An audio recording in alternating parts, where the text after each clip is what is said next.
הנרחב ביותר שנתן ג'ונתן פולארד מאז ששוחרר. הוא מספר ליונה לייבזון על הבקשה שלו מנתניהו שידבר עם טראמפ על המחלה של אשתו, וגם חוזר לאותו לילה ב-1985 כשנעצר על ידי ה-FBI. הנה. ג'ונתן פולארד פותח בפנינו את ביתו. מוביל אותנו בחשאיות לקומה החמישית, בבניין ללא מעלית בו הוא מתגורר, בדירה קטנטנה עם אסתר רעייתו. So this is your apartment? This is our Manhattan apartment, that's correct. This is our bed, living room. This is our library. This is our storage area. This is our office and dining room. And this is our kitchen. And that's it, apart from the bathroom. And it's small. And not quite what I expected, but it's what we have. And this is where you spend most of your day, right? Most of the day is in here, yeah, except for those hours that I'm allowed out to get groceries and to shop and to just get some fresh air and walk with my wife. Still better than jail, though, right?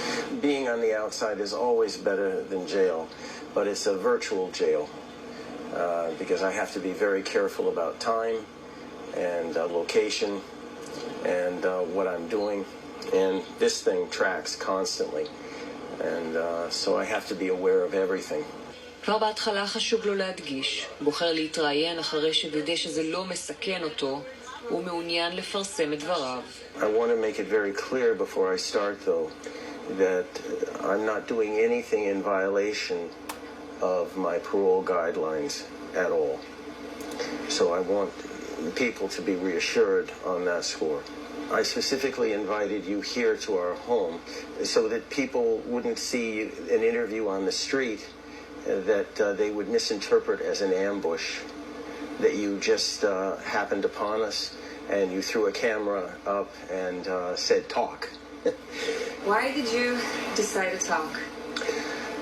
There's a very important issue that has to be publicized right now, and it's a matter of life and death. It doesn't involve politics. It's a very human issue that's a crisis for my wife and myself. כשהוא משתנק מדמעות ומסביר למה עכשיו החליט לדבר על הכל. Several weeks ago, Esther, my wife, had a routine mammogram. And for women who have had breast cancer, which she's had twice, there's nothing routine about mammograms, because you never know. And this also applies to a husband, because his wife is his whole world. And anything that affects her affects him. So she had the mammogram, and the results came back positive for breast cancer, third time. And it's pretty aggressive. And I remember when I was physically mistreated during my interrogations, and my ankles were broken, my back was smashed.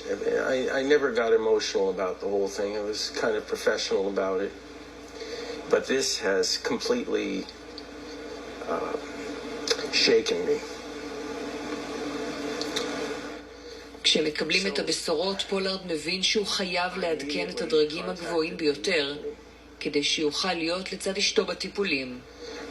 So, I immediately contacted the Prime Minister, Rosh HaMemshala, through the ambassador in Washington, Ron Dermer, and a request from me for help. The help basically has to do with my parole conditions. I can't take care of my wife right now effectively. I'm not mobile. I just can't pick up and go to places. If my wife needs something in the middle of the night, I just can't leave the apartment. So what are you asking? I asked the Prime Minister, please, if he could intervene directly now and ask President Trump to commute my parole.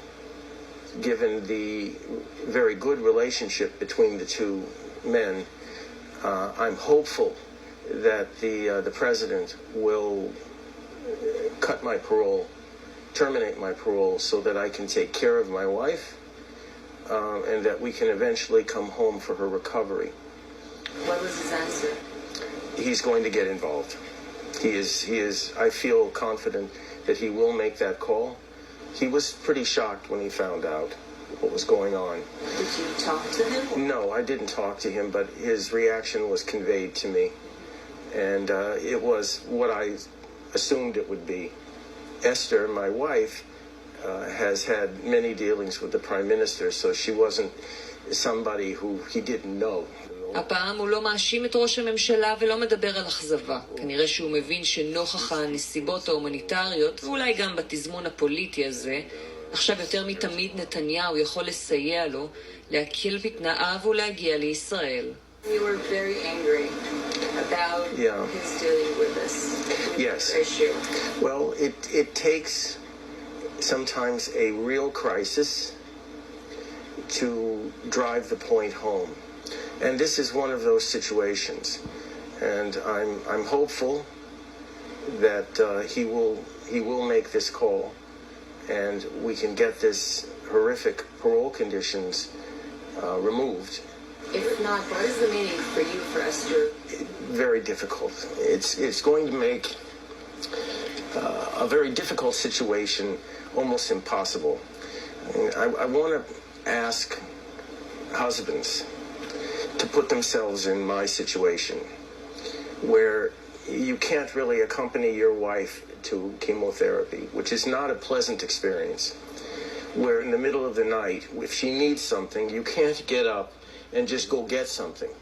You can't walk out a door because they're chained to an apartment, a small apartment like this. הם מתקיימים בדירה הזו מתרומות של קרובים וחברים, אין להם ביטוח בריאות, לכן הוא מוכן לחשוף את התנאים שבהם הם חיים, כדי שיוכל ללוות את אשתו לטיפולים. I can't imagine at all either the Prime Minister not making the call and making it an effective call.